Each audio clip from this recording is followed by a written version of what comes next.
Hey there gamer, welcome to Character Central with me, the Stupid Private, where I look at the most popular and the most obscure characters of video gaming. Today I'm looking at one of my favorite characters from the Mass Effect games, the enigmatic leader of the terrorist organization Cerberus, the Illusive Man. First off, let's talk about the name. He's the Illusive Man, as in illusory. Deceptive, maybe he's real or maybe he's just an illusion, not the Elusive Man. As in, you can't find me, Shepard. I'm on Ilium. Oh, now I'm on Novaria. Oh, now I'm on Tatooine. Can't catch the Elusive Man. His backstory isn't really elaborated on very much in the three Mass Effect games. Mostly it comes from the tie-in comics and books. Back in the day, the Illusive Man went by Jack Harper. He was a gun for hire during humanity's first contact war with the Turians. Then he had a run-in with a Reaper toaster oven or something, so he decided someone had to stand up for good old humanity. So he started the pro-human organization called Cerberus.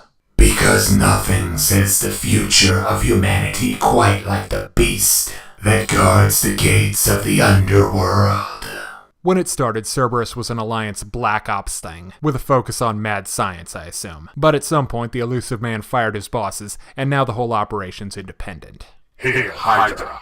These days, Manny's a busy guy. He considers it his duty to further humanity's success. To do this, he has a couple of projects he's working on. And number one on that list is defeating humanity's, and everyone else for that matter's, arch enemy, the Reapers. Illusive's a big Reaper fanboy. He studies their history, their tactics, and sends big gangs of scientists to study every single Reaper toenail clipping and footprint across the galaxy. At least he ain't writing fan fiction. But his favorite thing about the Reapers is indoctrination. Basically, that's when the Reapers brainwash an organic life form into being their unwitting dupes. And Manny figured out how to do that too. But I'd say, and Saren would agree with me, that the first thing I'd want to know about indoctrination is how to not get indoctrinated. I think you're being just a touch judgmental.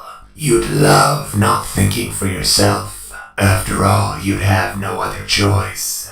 But the Illusive Man does all kinds of other stuff. He dabbles in the field of assassination for both fun and profit. He also tries to get his claws on the technological secrets of the Asari, the Turians, the Quarians, the Solarians, the Geth, and even the big brutish Krogans. That last one's probably a dry hole. Now, the Illusive Man believes that children are the future. So to make sure their future's as bright as possible, he keeps making sure to expose the little tykes to Element Zero by blowing up shipments of the stuff over human colonies. EZO, as it's called, will either give you psychic powers or make you drop dead.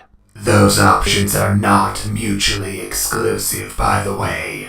But why stop there? Manny pulls a Nick Fury by collecting all kinds of jacked up super soldiers and freaks, such as genetically superior Krogans, mad scientists, disgraced super spies, assassins, vigilantes, and deceased war heroes. Sadly, he wasn't able to recruit any Norse gods. Not that he didn't try. But when it comes to the rank-and-file forces of Cerberus, he goes the Cobra route, with legions of fully armored head stompers, as well as cyborg ninjas and fembots. He also maintains an armada of ships and secret bases that would do Spectre proud. And in his downtime, he produces long rambling manifestos and posts them all over the internet. The Illusive Man makes appearances throughout the Mass Effect Extended Universe, but when it comes to the games, he only appears in Mass Effect 2 and Mass Effect 3, and he changes a lot between the two. I think it has something to do with them changing writers between games. In Mass Effect 2, my favorite game in the series, the Illusive Man was an example of morally ambiguous characters at their best. He had a noble goal, stopping the Reapers, which would have helped out the entire galaxy, and he's willing to work with both aliens and artificial intelligences to do it. But he's clearly ruthless and will go to any length to secure humanity's future. But in Mass Effect 3, he goes from being Magneto to being Dr. Doom.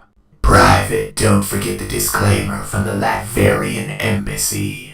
Oh, right.